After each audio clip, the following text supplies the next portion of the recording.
यूं ही नहीं ताज ताज बन जाता है। शिल्पकारों का हुनर और चुनिंदा संगमरमर ताज को नायाब बनाते हैं।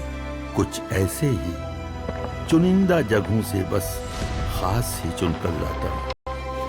कतरे कतरे को मैं हीरे सा परखता हूँ। यूं ही नहीं मैं रजनीगंधा बन जाता हूँ। अरे इसको मत समझाओ मुझे। नहीं, उनके बगल में रखा हुआ है। क्या आपका अकीदा है इस पर? आपने कहा आपका अकीदा है इस पर? आपका अकीदा है इस पर? सुनिए, कॉन्स्टिट्यूशन ऑफ इंडिया इस समय मेरे हाथ में है। क्या आपका अकीदा है? क्या आपका अकीदा है? रंगरेज साहब, आपका अकीदा है? इस पर अकीदा है? तो फिर ये सवाल क्यों है? फिर अगर ये हमारे लिए सुप्रीम बुक है तो क्या इस पर हमको भरोसा रखना चाहिए? पूरा रखना चाहिए। तो फिर हिंदू राष्ट्र के संदर्भ में इस सवाल को आप कैसे लेते हैं? हिंदू राष्ट्र को लेकर इस संविधान की किताब की रोशनी में ये बात कैसे कही जाती है? एक आपके पास आऊंगा तो अपनी बात कहिएगा। एक सेकंड रुकिए, बताइए। आपका अकीदा है इस पर? मेरी तरफ देखिए और बताइए। पूरा अकीदा है मेरा इस पर, और भारत के हर व्यक्ति का अकीदा है इस पर। अकीदा है क्या आपका इसके ऊपर? पूरा अकीदा है, पूरे भारत के हर व्यक्ति का। ये कॉन्स्टिट्यूशन है भारत का, कुरान पे है, अल्लाह के रसूल, हमारा भारत का कॉन्स्टिट्यूशन। अकीदा और किसी चीज पे नहीं हो सकता। अकीदा हमारा अकीदा क्या है?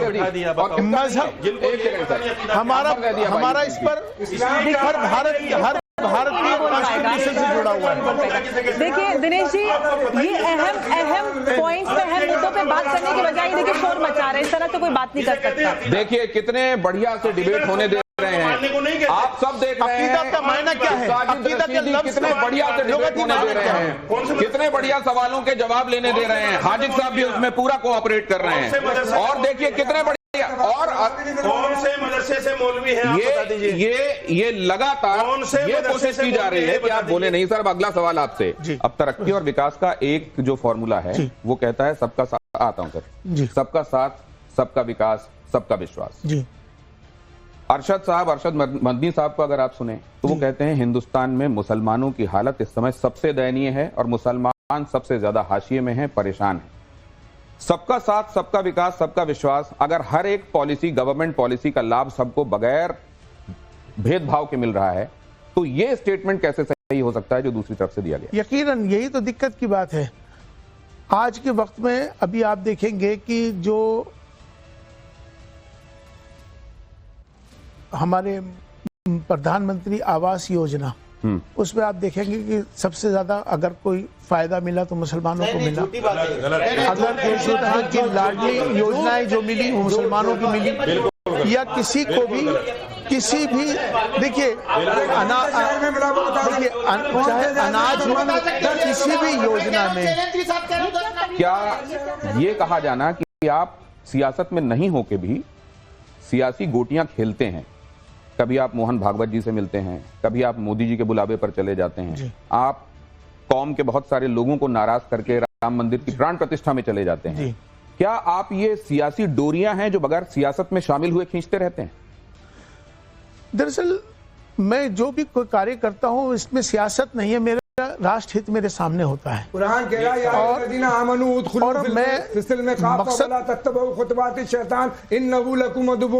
ईमान वालों, इस्लाम में पूरी तरह दाखिल हो जाओ। शैतान तुम्हारा खुला हुआ दुश्मन है, इसके कदम ब कदम न चलो।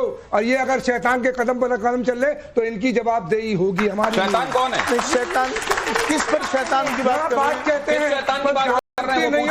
अगर देश की बात करो तो शैतान कह रहा है, प्यार की बात करो नाम तो क्या कह रहे हैं? मैंने बता दिया तब भी नहीं समझ। देश की बात की तो इन्होंने कहा शैतान खुला घूम रहा है। नहीं आप गलत कह रहे हैं। कुरान ये कह रहा है, ए ईमान वालों, इस्लाम में पूरी तरह दाखिल हो जाओ। वो कह रहे हैं शैतान कौन है? मैं कह रहा हूं पूरी बात तो सुनो। प्राण प्रतिष्ठा का मतलब ये होता है हजरत, मूर्ति में जान डालना, प्राण प्रतिष्ठा इसको कहते हैं। मेरा अकीदा ये है, हर मुसलमान का अकीदा ये है कि अल्लाह के अलावा जान लेने वाला, जान देने वाला कोई नहीं। और आप उसमें प्रोग्राम में चले गए तो ये ईमान के खिलाफ नहीं, इस्लाम के अकीदे के खिलाफ नहीं, ये आपके प्राण प्रतिष्ठा में ये पूजा नहीं थी उनकी। ये आप के खिलाफ है, इस्लाम के खिलाफ नहीं है। ये आपके खिलाफ है, इस्लाम के आपके खिलाफ नहीं है, आपके खिलाफ नहीं है, आपके खिलाफ नहीं है क्या? नहीं है। प्राण प्रतिष्ठा आप कर सकते हो मूर्ति में? अब उनका जवाब जाना एक सेकंड, क्या लेने गए थे वहाँ? आप अब ये जो इन्होंने सवाल पूछा, आप कर सकते इमाम हैं प्राण प्रतिष्ठा? साहब एक सेकंड, इन्होंने आपके कहा अंदर हिम्मत है प्राण प्रतिष्ठा की? इस्लाम के हिसाब से बुत में जान डालना, प्रतिमा में जान डालना, ये इस्लाम के हिसाब से सही नहीं है और आप वहां गए। बिल्कुल। आप क्या डाल सकते इसीलिए हो क्या? कुफ्र का फतवा आपके लिए जारी हुआ? यकीनन ऐसे नहीं तो तरह ये क्या, ये कुफ्र है? नहीं, मुझे एक बात समझने दीजिए, एक सेकंड। कुफ्र से भी आगे बढ़ के अच्छा, ये कुफ्र से भी आगे बढ़कर ये शिर्क है, अगर से भी आगे बढ़ के अगर ये कुफ्र से भी आगे बढ़कर शिर्क है तो अंबर जैदी, क्या रशीदी साहब की निगाह में हर एक वो आदमी जो भगवान की मूर्ति रखकर पूजा करता है वो तो गुनाह करने वाला आदमी हो गया? एब्सोल्युटली। तो हर एक वो आदमी इनकी निगाह में काफिर हो गया? बिल्कुल। तो क्या इनका कहना यह है कि हर एक वो आदमी मजहब के हिसाब से सजा का हकदार हो गया? बिल्कुल। क्या उसी तरह के लोगों के लिए कहा जाता है कि इनको जीने का अधिकार नहीं है? अरे ये इस्लामी हुकूमत है क्या जो सजा दोगे आप? ये इस्लामी हुकूमत है। तो फिर आप ये बताइए, कहाँ ले जा रहे हैं? अगर ये इस्लामी हुकूमत नहीं है तो ये बगैर पढ़े लिखे लोग नहीं है और आप पढ़े लिखे लोग हैं। बात को घुमाइए, दोनों बातें कैसे हो घुमाइए।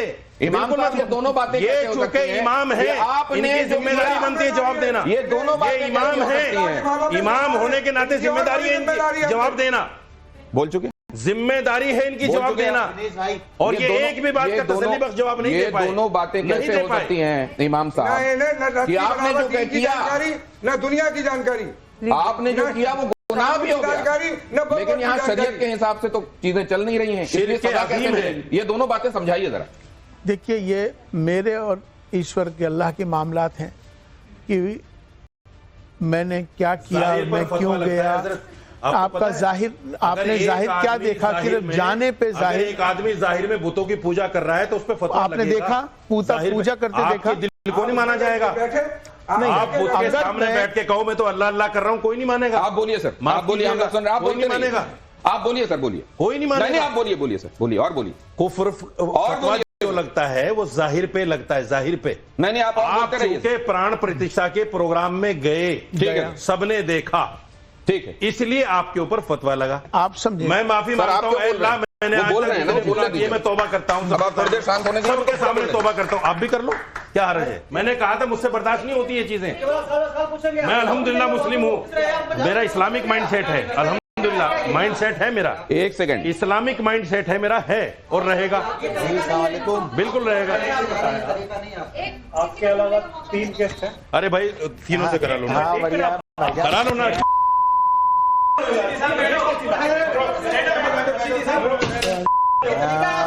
ये कि माइक तोड़ दिया यार। ये तो सब गलत बातें कर रही हैं। नहीं, वो जो आपको समझ में नहीं आएगा वो गलत नहीं हो जाएगा ना बगावत सर। कर रहे हैं दीन के खिलाफ, तो कर भाई मेरी मत कीजिए मेरे खिलाफ कभी। आपने जब ये आप दोबारा मत बोलिएगा, दीन के खिलाफ कौन बगावत कर रहे हैं? या दीन के खिलाफ है जो मैंने आज पुलिस का विरोध कर दिया आपने। आप कह रहे हैं कि शैतान वाला गलत काम बात। कर रहे हैं। आप होते कौन ये बात बोलने वाले? आप होते कौन ये बोलने वाले?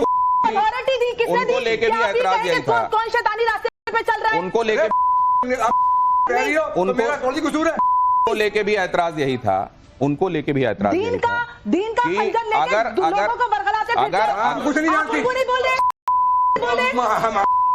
कैसे बोल रहे हैं कि शैतानी रास्ते पे चल रहे हैं? हाजिर खान साहब, अरे तुमने हाजिर खान साहब ये कि अगर आप शांत रहोगे, इसलिए वो सही है। अगर आप शांत रहोगे तो बोलिएगा, गलत बोल रहे हैं। उन्होंने तर्जुमा कर दिया। थोड़ी सी अकल ले आइए, थोड़ी सी अकल ले आइए, कर लीजिए थोड़ी सी। सर, थोड़ी सी अगर एक दूसरे को बोलने, एक सेकंड, क्यों बोल रहे हैं? अगर एक दूसरे को बोलने ही नहीं दोगे, शांत। गुलाम क्या है कि आपका तरीका गलत है। क्या का तरीका मेरे गलत है? खिलाफ ही अगर करने की कोशिश है, मुझे मत समझ। मैं किसी को कुछ नहीं अरे एक समझता, सेकंड। आदमी समझता हूँ। एक सेकंड, किसी को भी प्लीज प्लीज प्लीज प्लीज ये क्या प्लीज आप देख नहीं रहे? साजिश कर रहे हैं सत्ता को भड़काने के लिए। ये सत्ता से जुदा की आप समझ नहीं रहे।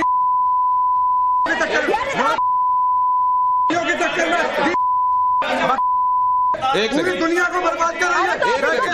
तो ये कर क्या रहे हैं? एक सेकंड, दीन की बेइज्जती भी नहीं जानती। एक सेकंड, ना नमाज पढ़े, ना रोजा की, ना किसी चीज की। कर रही है। चलिए मुझसे तमीज से बात कर। ये एक सेकंड, बात करने का दीन के खिलाफ कर रही है। तेरे उड़ेंगे, अगर ना उड़े तो मेरे मुझ के बात करो। एक सेकंड,